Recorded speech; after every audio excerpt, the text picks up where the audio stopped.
Good evening everyone, कैसे बेटा आप लोग। आज मैं आपके सामने एक नया वीडियो लेके आया हूं और उस टॉपिक का नाम है बेटा यूनिट और आउटपुट कॉस्टिंग। यूनिट और आउटपुट कॉस्टिंग टॉपिक का एक अदर नेम और होता है बेटा कॉस्ट शीट या स्टेटमेंट ऑफ कॉस्ट या एलिमेंट ऑफ कॉस्ट, किसी भी नाम से हम इस टॉपिक को बुला सकते हैं। और जो उसका पार्ट 1 था, उस पार्ट 1 में हमने बेटा आपको एक कॉस्ट शीट का प्रोफार्मा बनवाया था। एक हल्का सा वैसे मैं क्विक रिकैप कर देता हूं और उस क्विक रिकैप के बाद हम एक क्वेश्चन डिस्कस करेंगे यूनिट और आउटपुट कॉस्ट शीट का या यूनिट और आउटपुट कॉस्टिंग का, कि बेटा कॉस्ट शीट जो है वो बेसिकली हम लोग कैसे प्रिपेयर करते हैं।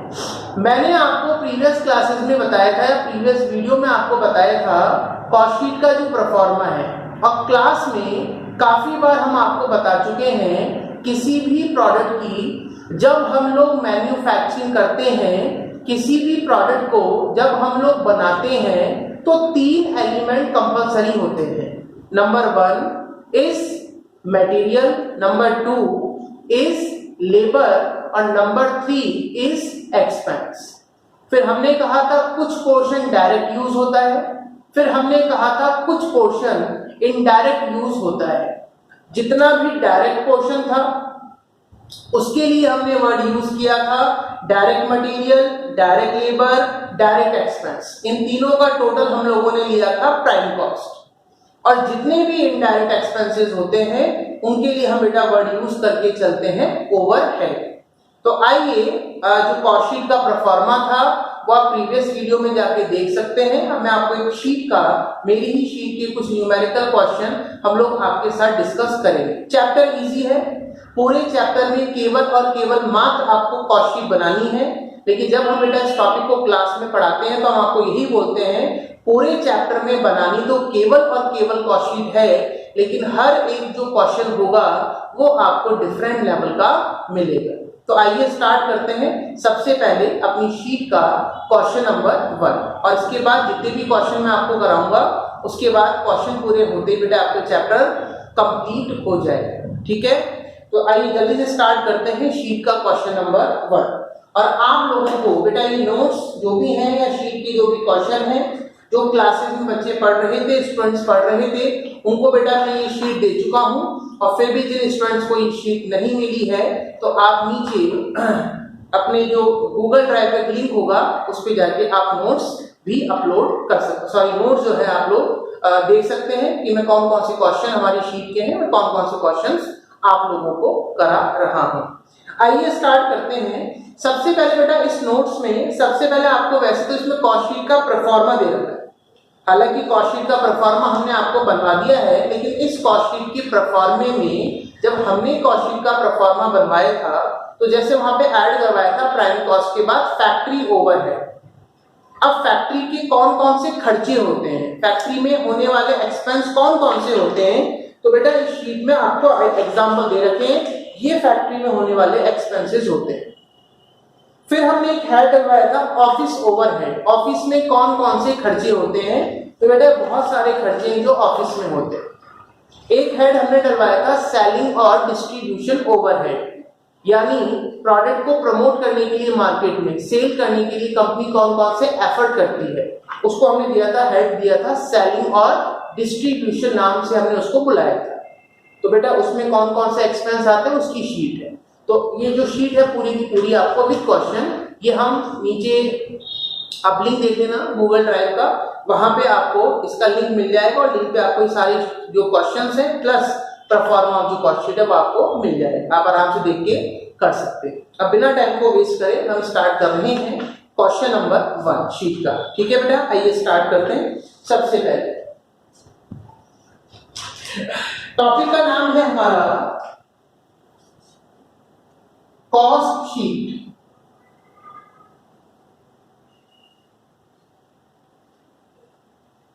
या इसी को हम बोलते हैं बेटा स्टेटमेंट ऑफ कॉस्ट, या तो बोल दीजिए कॉस्ट शीट, या हम क्या बोलते हैं बेटा स्टेटमेंट ऑफ कॉस्ट। चलिए स्टार्ट करते हैं। अब हमने कॉस्ट शीट की बेटा शुरुआत कैसे करवाई थी, कॉस्ट शीट की हमने स्टार्टिंग कैसे करवाई थी।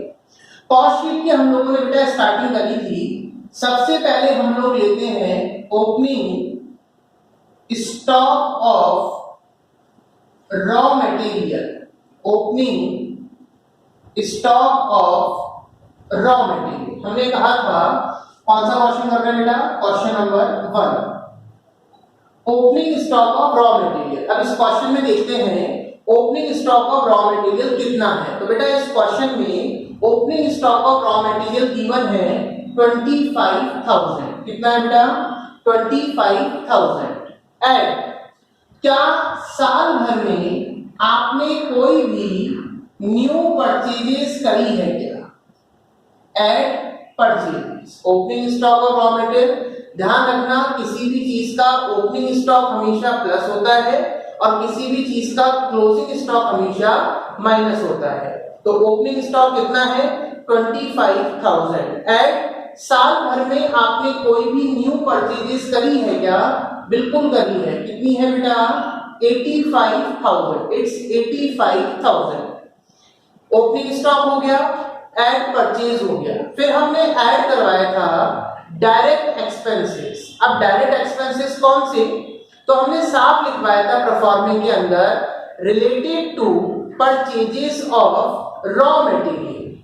रॉ मटेरियल को खरीदने से रिलेटेड, मतलब वो एक्सपेंस जो रॉ मटेरियल को परचेज करने से रिलेटेड हैं, उनको हमने बोला था बेटा कौन से expense, direct expense. For an example carries inward, इसके अलावा क्या बताया था, कस्टम ड्यूटी, ऑक्ट्राई, फ्राइट, ये कुछ एग्जांपल दिए थे आपको जो डायरेक्ट एक्सपेंस हो गए, लेकिन कौन से वाले बेटा, related to purchases of raw material, raw material को खरीदने से रिलेटेड। अब इस क्वेश्चन में देखते हैं कौन सा एक्सपेंस आया है।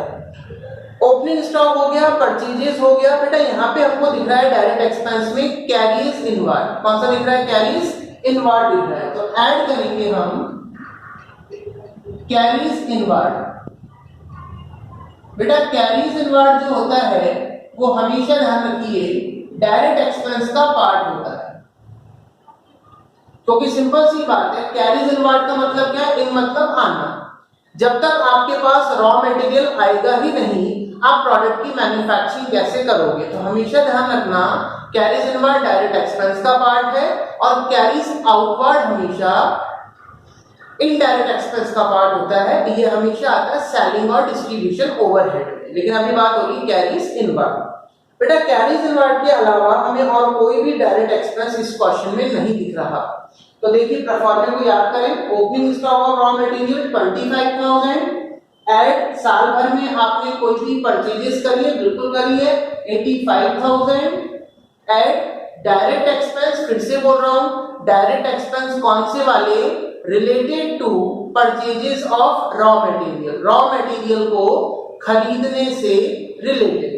तो कौन सा दिखा बेटा हमको यहाँ पर, कैरीज इनवर्ड। ठीक है बेटा, इसके बाद और कोई नहीं है। तो कैरीज इनवर्ड कितना है बेटा, कैरीज इनवर्ड का अमाउंट है 5,000। और फिर हम लेस करते हैं closing stock of raw material, closing stock of raw material. Opening stock, purchase हमेशा ऐड होगा, ऐड डायरेक्ट एक्सपेंस कौन से वाले, related to purchases of raw material, और less closing stock of raw material. जैसे बेटा आप ये फॉर्मेट करेंगे या जैसे आप ये सीक्वेंस याद करेंगे तो आपका पहला एलिमेंट सॉल्व हो जाएगा, जिसको हम बोलते हैं रॉ मटेरियल कंज्यूम या direct material consume, raw material consume या डायरेक्ट मटेरियल कंज्यूम। और closing stock of raw material है बेटा इट्स 40,000। तो ओपनिंग स्टॉक था 25, एड साल भर में आपने परचेजेस कितनी करी बेटा 85,000, एड डायरेक्ट एक्सपेंस कितना 5,000। इन तीनों का टोटल आ रहा है बेटा इट्स 1,15,000। और 1,15,000 में से यदि हम 40,000 माइनस कर देंगे तो इट्स आपका आ रहा है 75,000। तो पहला जो आपका पार्ट था रॉ मटेरियल कंज्यूम वो कितना निकला बेटा, कितना वर्थ निकला, उसका वैल्यूएशन कितना है बेटा 75,000। तो ये हो गया पॉइंट नंबर ए। तो जैसे जैसे बेटा आप एक दो क्वेश्चन अपने हाथ से करेंगे तो आपको कॉस्टिंग का जो परफॉर्मा है ऑलमोस्ट याद हो जाएगा। Opening stock, add purchase, add direct expense, कौन से वाले, related to purchases of raw material, raw material को खरीदने से रिलेटेड, और less closing stock of raw material. तो आपका पहला पॉइंट सॉल्व हो गया, रॉ मटेरियल कंज्यूम या डायरेक्ट मटेरियल कंज्यूम। ठीक है बेटा, तो ये सबसे इंपॉर्टेंट चीज है, आपको ध्यान रखना है। रॉ मटेरियल कंज्यूम किया, क्या निकल गया हमारा डायरेक्ट मटेरियल कंज्यूम। अब बढ़ते हैं आगे, डीएम। अभी तो बेटा केवल पहला एलिमेंट हुआ डायरेक्ट मटेरियल। आपको मैं क्लास में हजारों बार बता चुका हूं, किसी भी प्रोडक्ट को बनाने में 3 एलिमेंट कंपलसरी होते हैं। पहला हो गया मटेरियल, अब हम ऐड करेंगे डीएल। डीएल मतलब होगा डायरेक्ट लेबर। अब चाहो तो आप डायरेक्ट लेबर बोल दीजिए, चाहो तो डायरेक्ट वेजेस बोल दीजिए, और चाहे तो बेटा प्रोडक्टिव वेजेस बोल दीजिए। 3 वर्ड बताए थे हमने, चाहो तो डायरेक्ट लेबर, चाहो तो डायरेक्ट वेजेस, और चाहो तो प्रोडक्टिव वेजेस। कोई सा भी वर्ड आपको बोल देना है, डायरेक्ट लेबर या डायरेक्ट वेजेस या प्रोडक्टिव वेजेस। अब देखते हैं इस क्वेश्चन में किस नाम से आया है, डायरेक्ट लेबर के नाम से है, डायरेक्ट वेजेस के नाम से है, या प्रोडक्टिव वेजेस के नाम से है। इस क्वेश्चन में वेजेस आ रही है डायरेक्ट, डायरेक्ट वेजेस कितना बेटा, अमाउंट है 75,000। क्योंकि सिंपल सी बात है बेटा, वेजेस किसको पे करते हैं, लेबर क्लास को। वेजेस हमेशा किसको पे करते हैं, लेबर क्लास को। तो नेचुरल सी बात है, इसलिए डायरेक्ट लेबर भी लिखा हुआ आ सकता है, या डायरेक्ट वेजेस भी लिखा हुआ आ सकता है, या प्रोडक्टिव वेजेस भी लिखा हुआ आ सकता है। तो कोई सा भी नाम यदि लिखा हुआ आ जाए क्वेश्चन में, तो आपको ध्यान रख के चलना है बेटा। सबसे इंपॉर्टेंट चीज जो आपको ध्यान रख के चलनी है क्वेश्चन के अंदर, कि कुछ भी आ जाए, चाहे से डायरेक्ट वेजेस आ जाए, चाहे से डायरेक्ट लेबर आ जाए, और चाहे से प्रोडक्टिव वेजेस आ जाए, कुछ भी आ जाए, आप कोई वर्ड लिखा हुआ आ जाए तो उसका मतलब डायरेक्ट वेजेस ही होगा। हाँ, कभी भी अनप्रोडक्टिव वेजेस लिखा हुआ आ जाए तो it is the part of indirect expense का पार्ट होगा। चलिए बेटा, डायरेक्ट मटेरियल हो गया पहला एलिमेंट, डायरेक्ट लेबर आपको मिल गई 75,000। अब तीसरा पार्ट होता है बेटा डायरेक्ट एक्सपेंस, तीसरा एलिमेंट। अब कई बच्चे बोलेंगे सर डायरेक्ट एक्सपेंस तो आपने ऊपर लिए थे, इसीलिए बेटा मैं आपका डाउट पहले क्लियर कर दूं, जब हमने परफॉर्मा बनवाया था और अभी भी आज वाले क्वेश्चन में भी 3 to 4 टाइम्स मैं इस चीज को रिपीट कर चुका हूं। ऊपर जो हमने डायरेक्ट एक्सपेंसेस ऐड किए थे वो कौन से वाले थे, related to purchases of raw material. केवल रॉ मटेरियल को खरीदने से जो रिलेटेड एक्सपेंस थे। लेकिन अब हम बात कर रहे हैं डायरेक्ट एक्सपेंस, और जब हमने प्रोफार्मा बनवाया था तो उस डायरेक्ट एक्सपेंस के ब्रैकेट में आपको बताया भी था चार्जेबल एक्सपेंस। तो चार्जेबल एक्सपेंस का मतलब ये है, कौन से एक्सपेंस, यानी तीसरा एलिमेंट। किसी भी प्रोडक्ट को बनाने में जो 3 एलिमेंट कंपलसरी थे, मटेरियल आपका पहला आ चुका है, लेबर आपका दूसरा आ चुका, और तीसरा एलिमेंट कौन सा होता है बेटा, डायरेक्ट एक्सपेंस यानी चार्जेबल एक्सपेंस। और इसके एग्जांपल मैंने आपको दिए थे, royalty, cost of mould, cost of special design. अब देखते हैं यहाँ पे कौन सा आया है। तो इस क्वेश्चन में बेटा direct expense other direct charges के नाम से आ रहे हैं। डायरेक्ट एक्सपेंस किस नाम से आ रहे हैं, अदर डायरेक्ट चार्जेस के नाम से। तो लीजिए यहाँ पे आ जाएगा डायरेक्ट चार्जेस। कितना है बेटा डायरेक्ट चार्जेस, देखते हैं। डायरेक्ट चार्जेस है बेटा यहाँ पर 15,000। डीएम हो गया, डीएल हो गया डायरेक्ट लेबर, और तीसरा एलिमेंट डायरेक्ट एक्सपेंस हो गया। और जितना भी बेटा डायरेक्ट पोर्शन होता है उन सबका टोटल कौन सी कॉस्ट कहलाता है, उन सबका टोटल कहलाता है बेटा प्राइम कॉस्ट।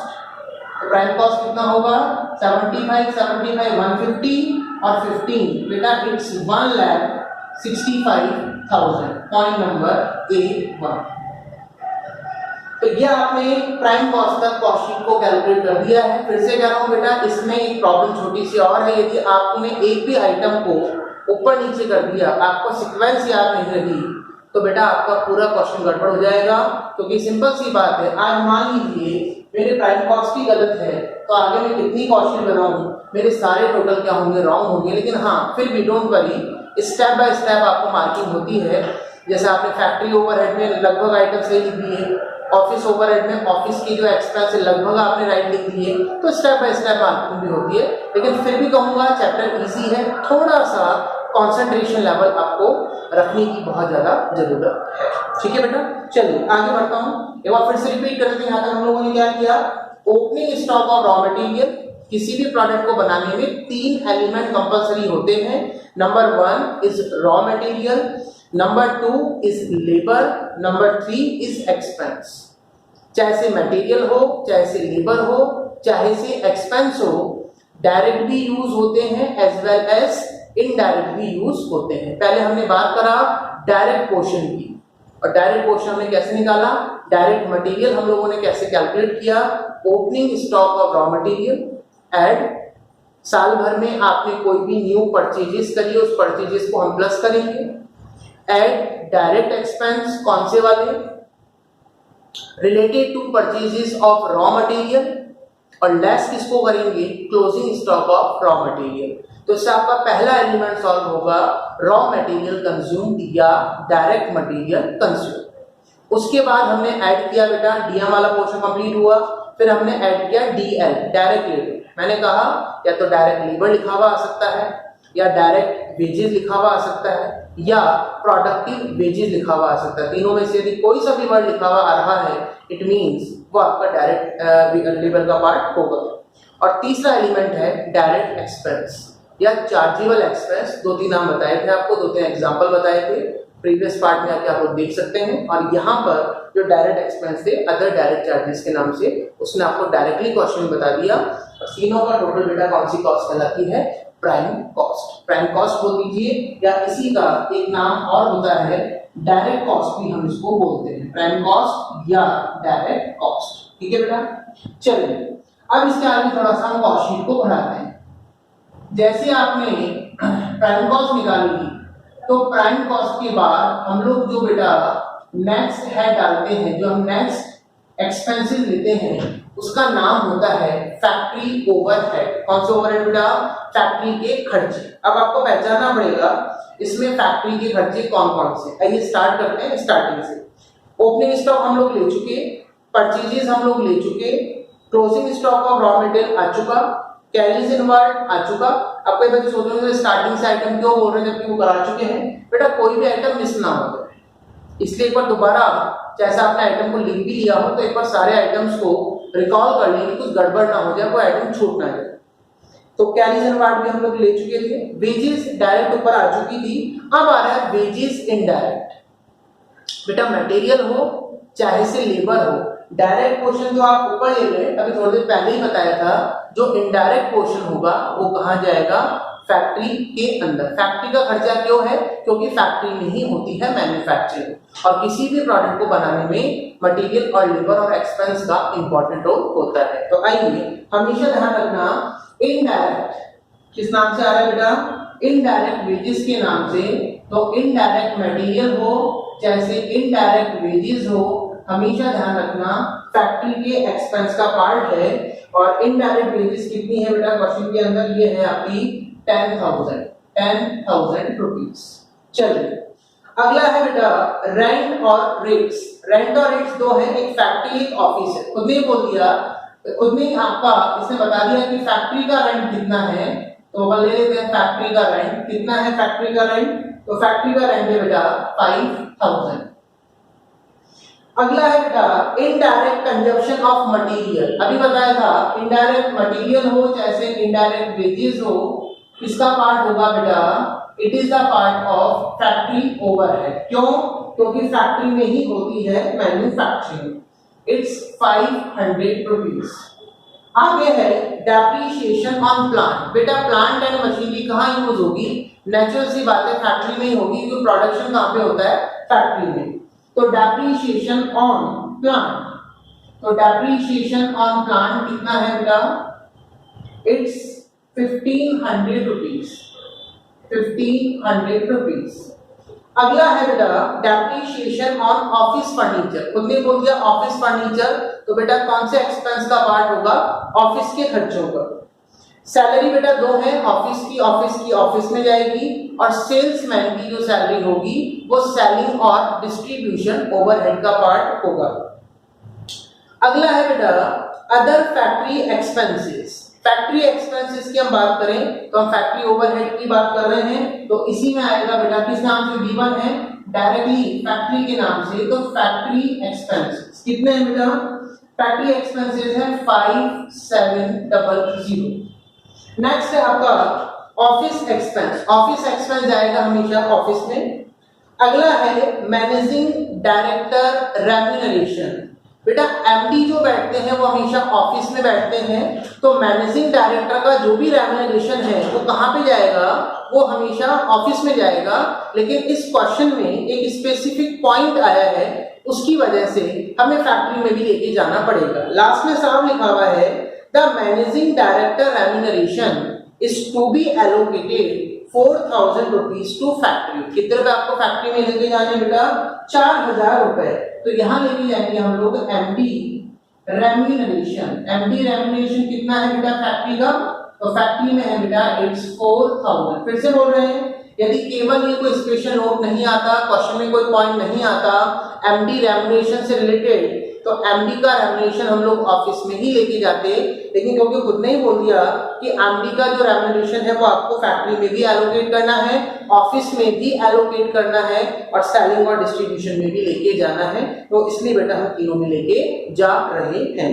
उसके बाद है अदर सेलिंग एक्सपेंस। सेलिंग और डिस्ट्रीब्यूशन का पार्ट नाम से पता चल रहा है। Travelling expenses of salesman, that is also the part of selling and distribution. Carriers outward, अभी थोड़ी देर पहले बताया था, इनवार्ड डायरेक्ट एक्सपेंस का पार्ट होता है, आउटवार्ड हमेशा सेलिंग और डिस्ट्रीब्यूशन का पार्ट होता है।